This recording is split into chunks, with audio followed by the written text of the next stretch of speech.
Welcome to the Screen Podcast. Thanks for tuning in. This podcast is brought to you by the teams behind Screen International, the London-based magazine covering the business of international film, and its sister website, screendaily.com. This podcast has existed in various forms since 2019, but we're expanding it now. It will be available every other Thursday, year-round. My name is Wendy Mitchell. I am a contributing editor for Screen International. I have been writing for Screen for a little over 20 years. It is a publication and a team of people very close to my heart, and I'm delighted to be hosting this podcast.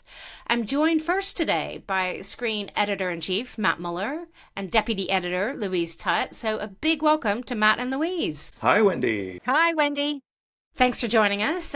We've got a very exciting episode lined up. We're going to be discussing how Mubi has been navigating the backlash to its controversial investment from Sequoia Capital. We're also going to be talking about the 2025 Venice Film Festival with a report from Ben Dalton on the industry news there, and Wendy Ide talking about the critical response to a lot of those very important films that launched on the Lido. So, Matt, before we get into the news, why are you excited to expand this podcast? Yeah, the Screen Podcast, as you say, has been going since 2019. Various different guises. We've recorded it at festivals, including Cannes, and we've particularly put a lot of focus on award season in the last few years. But we've always had the ambition to make it more regular and to make it year-round, and less like London buses, where you wait ages for one and then suddenly three appear at once. And we've also wanted to broaden the scope of what we talk about on the podcast and bring in more discussion about, the topics and themes that are front of mind for the UK and international screen industries, the stories that matter to them. I mean, these are things we're writing about every day, all day on Screen Daily and discussing them in the office, and we feel like we have a few insights to share. This podcast will give us the opportunity to do that. We also want, with the New Look podcast, to reflect the magazine format of Screen, where you get an issue and it will contain everything from analysis pieces to festival reports to interviews with key industry executives to reviews. So we want to bring some of that breadth to the podcast as well. It is, indeed. It's like a glimpse into what happens at the water cooler at Screen. And Louise, what are you excited about with this pod? Well, I've been actually writing for Screen on and off now since like the mid-90s, and I've really seen the UK film industry change in that time and develop and thrive and go through its challenges, and international film sectors become so important as the UK looks as much to the world outside its borders as well as the US. It's just the international film industry, the UK film industry is just endlessly interesting and fascinating. It's such an interesting industry to cover. Exactly. And we're starting with, you couldn't get a sort of more hot button issue that we're going to talk about first, which is about Mubi. And this is a story Screen has been following since May, June. You can read all the history of the ins and outs at Screen Daily, but Mubi, the streaming platform and theatrical distribution company, took $100 million of investment from Sequoia Capital this spring. And this has caused some subscriber and some industry and filmmaker uproar because people found out that some of Sequoia's other investments include an Israeli defense technology firm called Kela. Obviously, with the war in Gaza going on, their tensions are running high, emotions are flourishing about this situation. There was outcry from subscribers, and at first, Mubi gave quite a muted response. On June 16th, all they said is, the beliefs of individual investors do not reflect the views of Mubi. Okay, fair enough. But since that, later in the summer, we had more than 100 filmmakers, more people like Nadav Lapid, Radu Judah, Joshua Oppenheimer, signed a big open letter sort of publicly criticizing Mubi for taking this money. So the latest in the chapter was on August 14th, F.A. Caccarel, the CEO of Mubi, published an open letter with more details, clarifying that Mubi themselves are not funding Kela directly. I never really thought they were, but also saying that Mubi's going to create ethical funding and investment policy and establish an artist at risk fund. So I think there's at least two angles, probably more, to discuss with this. I think one is the financing itself, like who do you take money from? And the other is how Mubi has handled this in sort of a crisis management situation. So Louise, I know you have been writing about this. So Can I just ask, what is your take? It's quite a complicated story. And how do you see it right now? It's to say it's a complicated story, I think, is an understatement. It's, first of all, I think Mubi had this $1 million investment. It went into Cannes. It made these huge deals for these films. It was the company in Cannes, along with Neon, but it really announced its arrival as a major, major player. You know, spending a lot of money on films like the Lynn Ramsey film just ahead of Cannes. It bought sentimental value. It's got various rights on the film that won the Palme d'Or. It was just an accident. You know, Mubi had an incredible Cannes. And then when the backlash came, as people found out a little bit more about what Sequoia invested in June, I think the company was caught completely unaware. They didn't quite know how to handle it, which was why that first response was very muted and did more to inflame, I think, passions in that way. And then, obviously Mubi went away for a couple of months and got some crisis management advice and really thought about it. But what I think is important to say is that Mubi has built a real community around itself. It began as this very curated cinephile streaming platform that really showcased the films of, quite obscure, quite small international auteurs. So it built this community, and it's this community that really wants something from Mubi. It really sees Mubi as a brand that stands for something. And it doesn't stand for being part of anything to do with what is, everybody agrees, is a horrendous situation. There's a hellish genocide unfolding in Gaza. And so that community is angry, and it can't do anything about Gaza. But what it can do is show how it feels by unsubscribing to a brand that it feels has been touched by this, been tainted by this in some direct or indirect way, however we want to look at it. And I think it's that passion, it's that emotion, it's that complete lack of control that people feel they have over Gaza that is driving the backlash from a Louise, you had told me previously, and I hadn't realized that, Sequoia also invests in companies like Airbnb. Yeah. And we don't hear anybody boycotting Airbnb. But you're right about this community that, how many Mubi tote bags do I see at any film event I go to in London? Nobody's wearing a Paramount Pictures t-shirt that they feel such an allyship to some of the brands. But yeah, Mubi, it felt different. It felt like this brand. But any reasons why we think Mubi is being, I guess it's like you said, that community that feels, they're also probably quite a politically engaged group of audience, right? Yeah, I think it's exactly that. It's probably quite a young audience. It's a politically engaged one. It's a very online social media audience.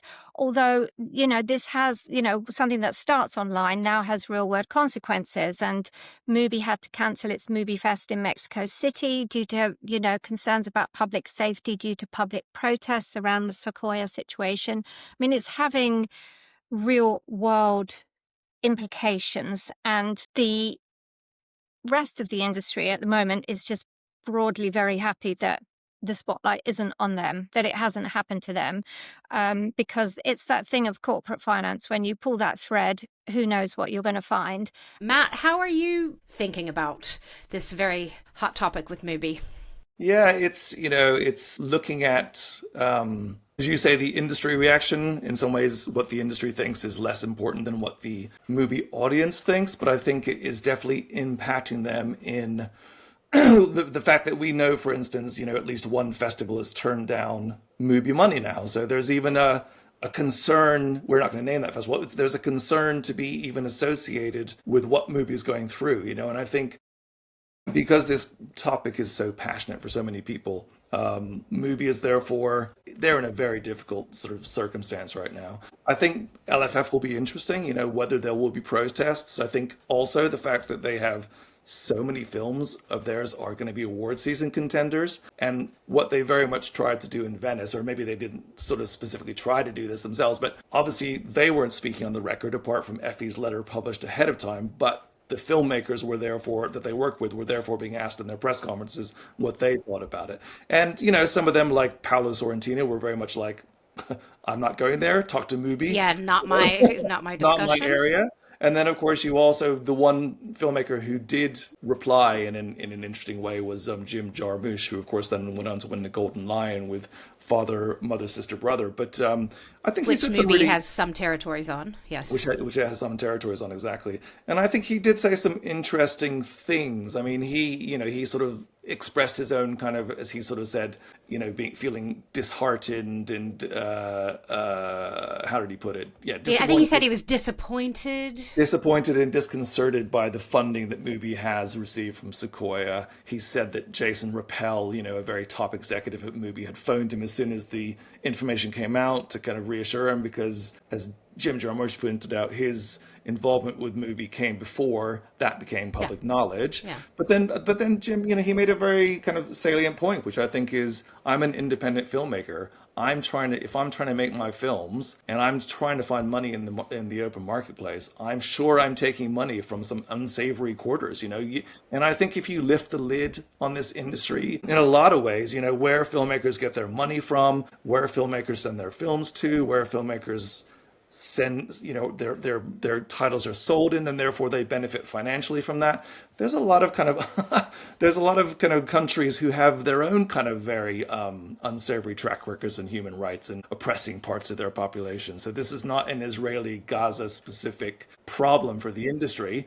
But that's, so in some ways, the way movies being targeted and singled out feels a little bit unfair, when you could have take the wider context of the entire industry, but you can't then at the same time say people's passion is, shouldn't be directed in that way, because it just is. And so I think it's going to be hard for Mubi to continue navigating this, and I don't know what they can do.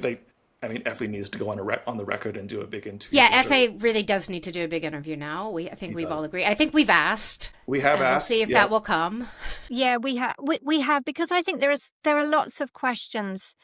Obviously there are lots of questions. It's a moving live situation. I think Mubi would probably say they've learned a lot. They're still learning a lot.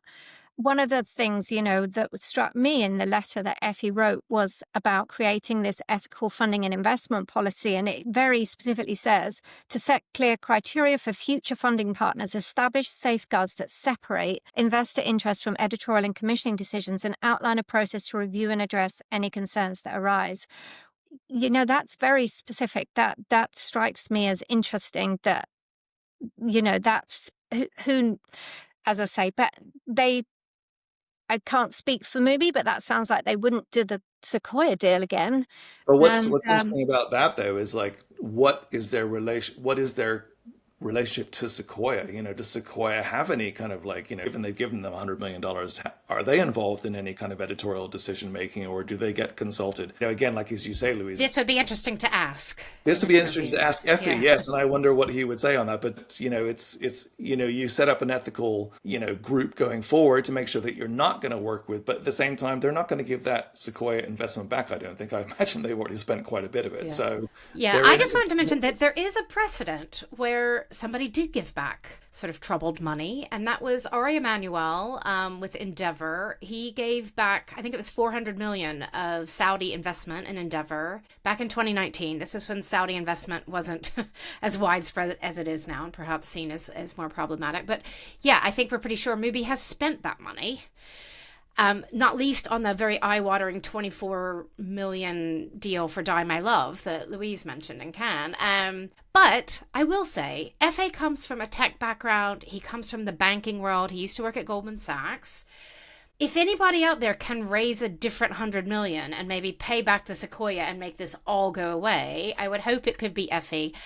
I'm not a financier. Maybe that sounds naive, that they could just maybe find like for like money and pay back Sequoia and this all goes away and people have no qualms with Mubi anymore. But there is a precedent that has happened at least once. So I agree with you, Wendy. And I think that's interesting. I think there is precedent. I actually think that would go a long way. I don't know whether it's possible or not, but I think it's deeply depressing that all money is tainted in some way. I'm obviously I'm a realist and a pragmatist as well, and I know how hard it is to raise indie film financing, but that's a pretty poor state of things.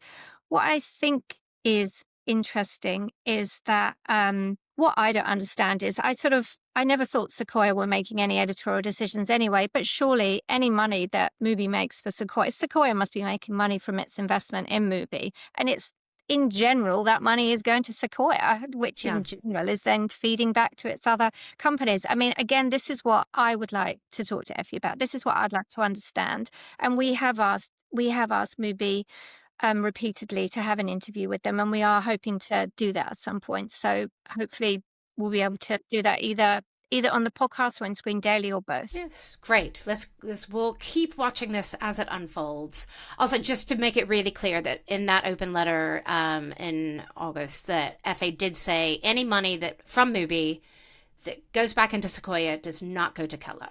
So it might go back to Sequoia to spend as they wish, but not to Keller. So they've at least made that reassurance.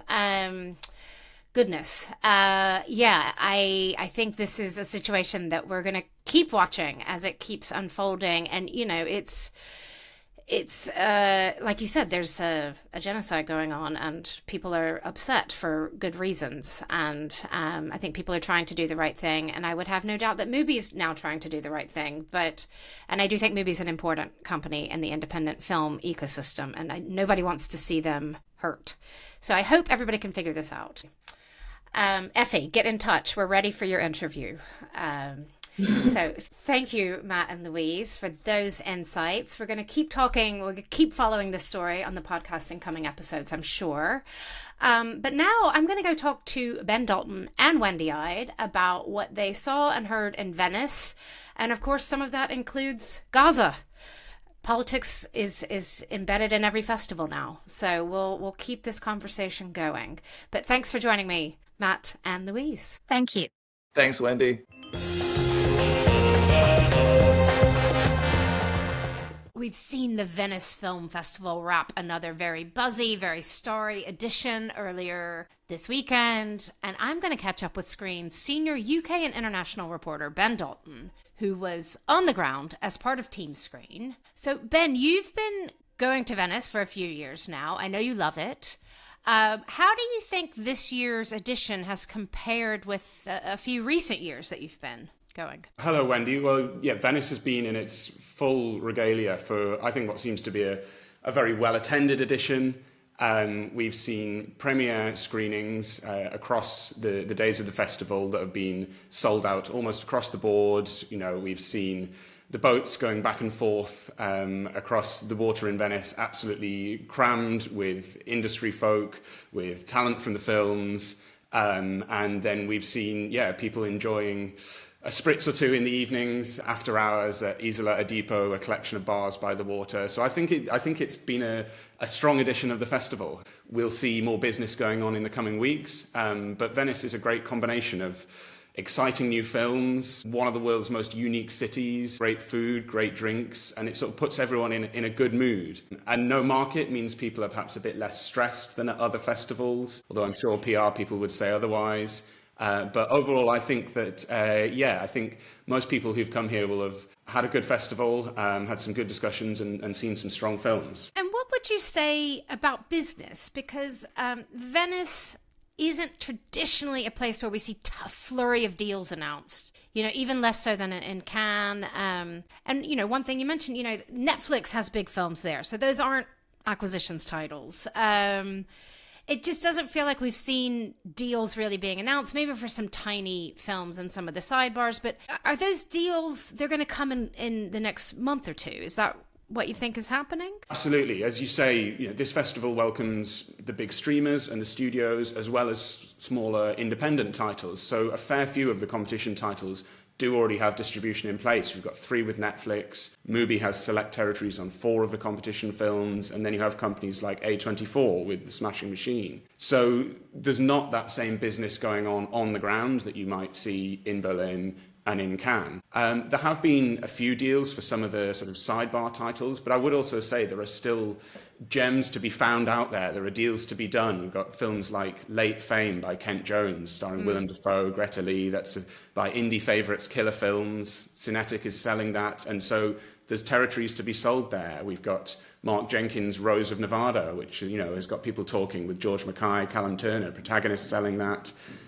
they'll be having conversations in the coming days and weeks. Yeah, and some of these deals could be done, and if people see each other in Toronto, or they can just be done, as we know, remotely. I think people in because the business can do them later. Because there's no market here, I think it takes some of that pressure off that there maybe is in Cannes to get the deal done while people are in town or before the summer. There's a slightly different pressure perhaps here that you do want to get distribution in place before maybe further festival play. So if you're going to Toronto, San Sebastian, London, but also so that you can set up any possible awards options if that's something that is in play for your film. So I would expect that we will see deals in the coming days and weeks, for some of these buzzy, interesting titles. And there is also, it's important to say, there's business away from sales and distribution. So we've had the Fondazione Prada, which is sort of the perfect Venice story, because this unites film, fashion, culture. So they've launched their film fund, and this is headed by Paolo Moretti, who's the former head of the Cannes Directors Fortnight. This is going to be an interesting one for independent filmmakers in the coming years. No, I saw that announcement. It's worth 1.5 million euros. This is great news for independent filmmakers. It's soft money, he says. It's kind of no strings attached.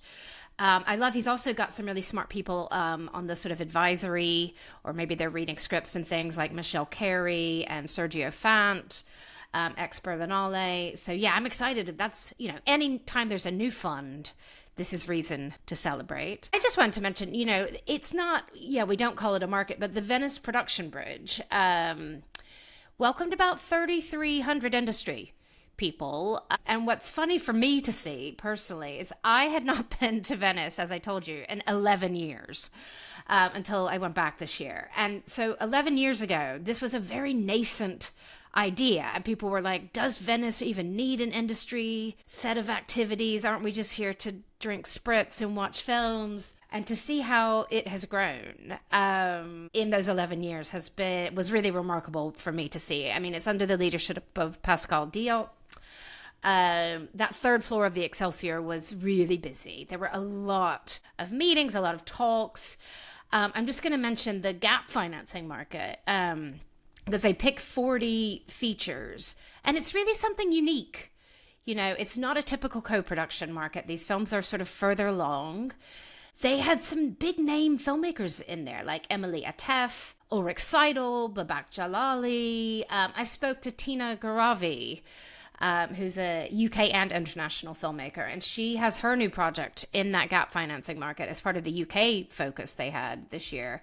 And she was saying she's just packed with meetings there. So I think the filmmakers in there find that really, really useful. But like you said, not a traditional market. I also heard good reports that the book adaptation market there has been growing. So maybe some of those will end up with deals. Who knows? I think that there is, the business is happening, and as you say, it's a different event from what it was a decade or so ago. And I think we're going to, in Venice, we'll hope we're going to see that continue to grow. And whenever I was up at the production bridge, I saw distributors, acquisitions folk, sales folk, and producers, crucially, spending time there. Even people like Tanya Sagachin, I saw there. Having meetings, so that'll be great for the production bridge, and they'll see that they want to continue that trajectory. What I think will be interesting in 2026, as we all know, Toronto is going to formally launch a market for the first time. So I think that will be really interesting to see, because Toronto's got a lot of money being pumped into that from the Canadian government. It'll be interesting to see, are people going to choose Venice or Toronto for their market type of meetings? Are they going to do both? Plenty of people do both now. I don't have the stamina at my age, but So watch this space for 2026. But I was impressed with what I saw. We may see more people getting that one or two direct flights they put on from Venice all the way across. That may become a more popular option filled with industry execs. So we'll watch out for that next year. Exactly. So what are some other personal highlights for you to mention? I think you met a very large star, and I mean in size and stature, right? Absolutely. So yes, with A24's The Smashing Machine, this is directed by Benny Safdie. This is a big dramatic role for Dwayne "The Rock" Johnson, who was on the ground here in Venice. He made the most of his press conference. He spoke about his motivations in the role. He spoke about his relationship with his father, which he's touched on before. And he then took the applause at the premiere, and then also there was an event afterwards where I got to say a quick hello to Mr. Johnson. I think this is one of the aspects of Venice, that this is the real launch pad for awards contending films that are going to be in that conversation. And I would expect that we're going to see Mr. Johnson at many events, maybe some festivals, some galas and such in the coming months, if he does end up in that conversation around awards. He seemed to be enjoying it. There are some talent who lean into this more than others. I would expect he's someone who's going to be having a good time with all of this. So get ready for the big tuxedos and the broad-shouldered jackets and such that we're going to see for Mr. Johnson. I think that's an extra large XXL necktie for Mr. Johnson. But yeah, I think he's really. I don't think you're going to call him The Rock, the artist formerly known as The Rock, because this really does put him in a different conversation with his. I mean, he's a huge box office draw, as we know, in mainstream films, but seeing him do a more independent role was fascinating. It's going to be very interesting, and he spoke about that this was his first major international film festival. So unlike many of us who've been coming here for several years, this was his first time at the Venice Film Festival or at any major international film festival. So he's, was very open that this is a change of direction for him, and we'll see how he goes with that.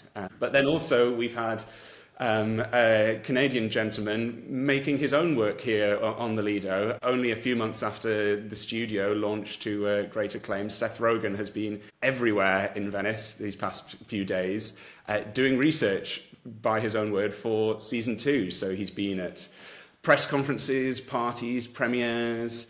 He's been filming a lot of the extensive applause we see after the premieres. He's been taking advice from across the board. And so I think, I don't think anything's been locked down yet. I think we can expect to see some festival play for his beleaguered studio executive, perhaps in future season of the studio. Can't wait. Ben, I think you need a cameo. We're going to get you an agent. But I guess what are your other lasting thoughts you think you're going to take away? Because I know politics have been in the conversation, and you were at a very emotional screening of The Voice of Hin Rajab as well. So is that something you're going to probably remember always, I guess? It's been an excellent festival, and the important thing is that there's a strong crop of new films for the industry to obsess over. Although I think the same challenges remain about funding for independent cinema, getting sufficient airspace.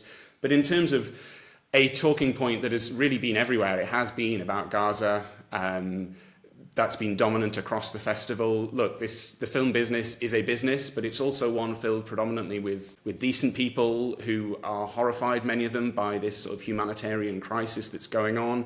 And so that's been something people are discussing. We had the Venice for Palestine collective of activists who held a small demonstration on the festival's first day, but really that was just to promote a much bigger march on the sort of middle Saturday that was attended by several thousand people. It was as large as I've seen of a sort of political demonstration at a major festival. It was so big that they actually couldn't even get to the main venue, but they sort of peacefully made their point. And then this has come up, as you say, at the press conferences and at the premiere screenings. We've seen filmmakers, some who did want to talk about it, some who were less keen, which is absolutely their prerogative. But then one of the key moments was at the world premiere for Kauthar Ben-Hania's The Voice of Hin Rajab in the competition, where really, I'd never experienced a screening like it. People were sort of openly sobbing as the film was going on, and there's obviously there's the story, sort of the true story of the young girl who was killed, reportedly, at the hands of Israeli military. The way that Ben Hania has told this story really brought out a strong reaction and a long applause at the end. So I think this is something that is going to continue as long as the conflict does, and that other festivals will be taking into account that it's going to be something people are representing and talking about at their events. Yeah, I've heard not just from you that people said they've never been to a screening, a press conference, even the press screening of this film it was just sort of another level. I sadly left. I was on a Vaporetto at the moment it was screening. But yeah, I think this, and also Tunisia has submitted it in the foreign language Oscar race. So I think we're definitely going to be hearing of this film and this filmmaker, and of course about Gaza. So thank you, Ben, for your mini report. We could talk for hours about our time in Venice, but thank you. That was really enlightening, and yeah, it's been a good year in Venice. So thank you, Ben, and yeah, we'll talk to you from the next stop on the road, I'm sure. Thank you, Wendy. See you at the next one. Yes.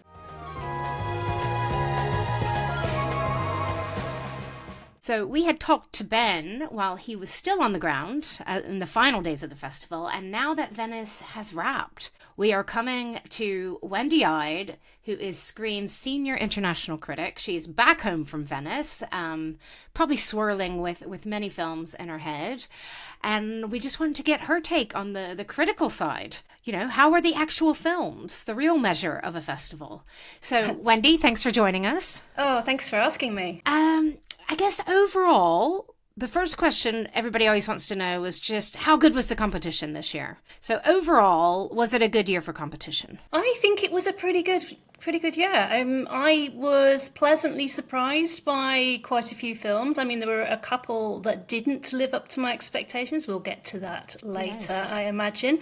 But no, I think as it goes, I think it was a pretty strong and also, interestingly, quite political competition. The choices were quite bold, and there were many films which I could have happily seen win the Golden Lion, and there were many that I expected to see to win the Golden Lion, but I perhaps didn't anticipate what did win. Again, I think we'll come to that in a little while. I didn't anticipate this winner either, but no, maybe for different reasons. Yeah. But yeah, I mean, let's talk a little bit about what stood out for me. I absolutely adored A House of Dynamite by Catherine Bigelow, which is absolutely, Bigelow at her very best, doing that really muscular, grab you by the throat, kind of ticking clock.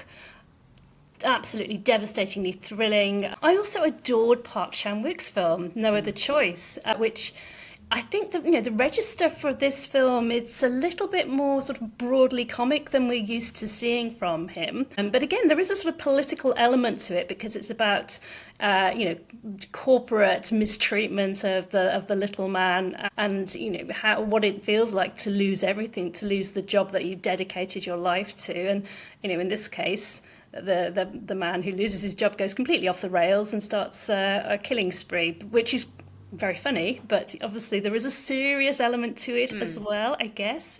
But I thought that he's such an elegant, beautifully detailed kind of filmmaker. He's so bold in what he does with the camera. So that was a good one. And another standout, and I honestly thought this was actually a kind of dark horse contender, but the documentary Beneath the Clouds by Gianfranco Rossi. That was the first film that seemed to have an absolutely across-the-board consensus. Everybody I spoke to loved this film. And he is such an incredible filmmaker. He is really poetic and lyrical. It's a black and white portrait of Naples, which looks at what it is to live in Naples, when you have the threat of earthquakes and volcanoes, but you also have this kind of really vibrant community, and he's a very witty but also quite empathetic filmmaker. So it's, I think, a really special film. But also, I mean, this was a very particular competition. There were a lot of very big, quite significant films, and this is an intimate portrait of a city in the south of Italy, which probably means a lot to the people who will see it. I don't know whether perhaps it maybe felt a little bit overshadowed by some of the sort of louder films in the festival. But I mean, I think perhaps the fact that he has already won for a film about a Italian city. Another city. Sacro Gra was about, the Rome and the ring road that goes around Rome. Maybe it would feel a little bit like he was repeating himself if he got a prize for that. So I think we both agree. We were both a little surprised at the Golden Lion winner, which is Jim Jarmusch's father, mother, sister, brother. Yeah. But who I found this film had really resonated with was sort of the older male critics. And maybe Alexander Payne we consider an older male. I don't know. That's probably insulting. He's not that old. But yeah, I could see why this could resonate with his jury. But what did you make of the film? Do you think it deserves the Golden Lion? I thought it was a perfectly pleasant film. I found it very charming. I thought it was a little gem, which all of these things, not a bad film by any means, in my opinion, but not one that I had down as a potential winner. In fact, like Rossi's film, I just thought, well, I quite enjoyed that, but I don't feel it's going to be... It's not going to assert itself in this quite sort of, the company that it's keeping within in this competition. There are some strong films. There are some very strong statements in this competition. And I honestly had it was not even on my list of 10 that might win. It would not have even made that. But I think what might have happened, because obviously the voice of Hind Rashab it was a very, very strong contender. And for many people who experienced that incredible press screening, I actually saw it before, so I didn't. But I did see people walking out with red eyes, faces wet with tears. They had this incredible collective emotional outpouring. So and Ben was saying at the official premiere, it was, nearly 25 minutes of standing ovation. It really impacted people, this film. It did. And so I think there was a sort of an assumption that this would win. Now, I always doubted that. I didn't think it was a cut and dry case. And I think that you talk to a few people, and obviously it is incredibly affecting. It's a very, very upsetting film. It's a strong statement, and it's quite possibly going to turn out to be a very important film. But there are other questions about it. And then, the ethical question about using the real audio of a terrified 6-year-old child trapped in a car with the bodies of her dead relatives. Now, that is an incredibly audacious thing to do, to use the real audio of, the last hours of a very short life. Now, I feel like, many people have, and I feel this way as well. I think you have to be emphatically certain that you are doing this for the right reasons. So, if you are doing this to give a voice to the child victims of the conflict, and you're trying to further, the conversation about, ceasefire, then that kind of justifies it. But as soon as you put the film in competition, it becomes about something else. It becomes about winning a prize, and that becomes about furthering the filmmaker's career. And that just sits a little uncomfortably. And I feel that, it was never going to be a cut and dry case that film was definitely going to win. I think, certainly I imagine that there was quite a lengthy discussion about it. But for me, I think for, a film like Father, Mother, Sister, Brother feels like a kind of a pleasant film that everyone could agree on. Whereas, perhaps Hind Rajab was a film that some people felt passionately about one way and other people felt passionately the other way. So, and there's also the fact that, Jim Jarmusch is a very well-loved veteran filmmaker. So there's a sort of legacy element to giving him that prize as well. So and a cast of people like Charlotte Rampling, Adam Driver, a very well-liked cast. Well-liked cast and, well-liked filmmaker, and a film which, I think subsequently to the win, I've now started hearing people coming out and saying, no, actually, I really didn't like that at all. But around the time of watching it, it did seem like everybody loved it. And it was a complete, just a charming, inoffensive film that everybody was going to sort of say, oh yes, well that was nice. We'll not expect it to do much, but there is the legacy element, as I mentioned, and I think it might be an award that was given to Jim Jarmusch for being Jim Jarmusch as well as for the film. I mean, last year we had the Almodovar, The Room Next Door, win the Golden Lion, and again that might have been. I mean, that was his first English language film. Yeah. I mean, most consensus is that's not probably his best film. It was a very fine film with 2 very fine performances. But also that won the Golden Lion and then didn't really go on to figure in the awards race. So I think we'll have to wait and see with the Jarmusch if this really catapults it into the next level, or if it's just sort of a an accolade for a nice film. And what were you going into Venice with, like, very excited to see that disappointed you? Because this is always fun to talk about. Well, I mean, I have to say, I was looking forward to The Wizard of the Kremlin by Olivier Assayas because, it's a fascinating story. It's the story of Vadim Baranov, who was a sort of hugely influential behind-the-scenes advisor to Vladimir Putin, who, arguably is one of the people who shaped Putin into who he is today. So thank you, Vadim, for that. Maybe view it as a parallel narrative to that of The Apprentice, about the shaping of Donald Trump by Roy Cohn, the unscrupulous men in the shadowy backrooms of power. So, yeah, really meaty, really fun stuff. Plus, you've got, the casting of Jude Law, who's, I think, in my opinion, currently doing some of the best work of his career. I agree. He's been really great lately. He's been fantastic. And I thought, well, this could work. This is, big punt, but it could really work. Fortunately, I just felt like Assayas, he's usually such a stylish, confident director, but he felt like he was a little out of his depth. There was some very sort of stodgy pacing issues, and I took issue. I think that some of the casting really didn't work for me. There was some quite clunky performances, unfortunately. So yeah, poor Dano, I will have to say, I really didn't like what he was doing with this role. Yes. Yeah, with the role, and unfortunately, he is the central character. So it's a bit of it's a bit of a shame. Kind of hard to ignore him if he's Yeah, so let's also talk. I think it's really fun. I mean, you're seeing lots of films. I know there's certain on your list you have to see because you have to review this big one and this big one. But you also probably have some time to discover some ones that might be sort of under the radar in those sidebars. And I'm just curious if you wanted to mention some discoveries that you made that people might not have been tracking quite so closely. Well, I'm hardly the only person to have discovered this film, but one of my absolute standouts was Late Fame by Kent Jones, which is just terrific. I mean, I still think hasn't been sold to many territories yet. I hope that it is because it's so good.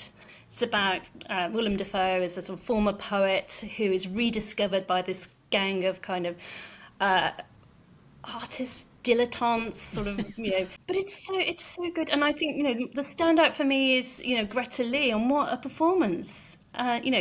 I don't like to do the award speculation, but if that film had a distributor who was minded to do so, I would say she had a definite supporting actress, potential supporting actress performance there. She's phenomenal, and the film is just really textured and interesting. I had one to mention, which was in Critics Week. It's called Cotton Queen, and it is a very simple, but I found very powerful story of a teenage girl living in a cotton farming village in Sudan. And this is a debut feature by Susanna, I hope I get her last name right, Mirghani. And it's the first fiction feature directed by a female director from Sudan. So sort of already notable for that reason, but I just found it's kind of gentle in its approach, but it really has stayed with me. The sort of themes of colonialism is tackling and community. I'll just mention that Totem and Studio Canal are selling that one. But I just thought that what we saw on screen was really beautiful, a beautiful central performance. And I hope more people, yes, it's a small film. It wasn't the talk of Venice, but I hope more people will be discovering this out on the festival circuit. I'll be looking out for it. Thanks for that. Well, there we have it. Venice 2025. We had very serious politics, and then we had audiences singing along with Mads Mikkelsen to ABBA. So what more do you want in a festival? Thank you, Wendy, for giving us just a few of your highlights. I know you had many more, but I'm sure we'll be reading about some of those. We can go back and read all your reviews at screendaily.com. And thanks for chatting Venice. Thanks for having me. Thanks to all my colleagues who joined me, not just the ones on the mic, but the ones behind the scenes, helping out from Screen Daily and Screen International's teams. A big shout out to our editor, Ellie Calnan, and our web editor, Orlando Parfit. Please do join us again. We'll be back with a new episode landing on September 25th. That will be looking at what happened at the Toronto Film Festival. It will also be previewing this year's Stars of Tomorrow at Screen International. Do join us again, and thanks for listening.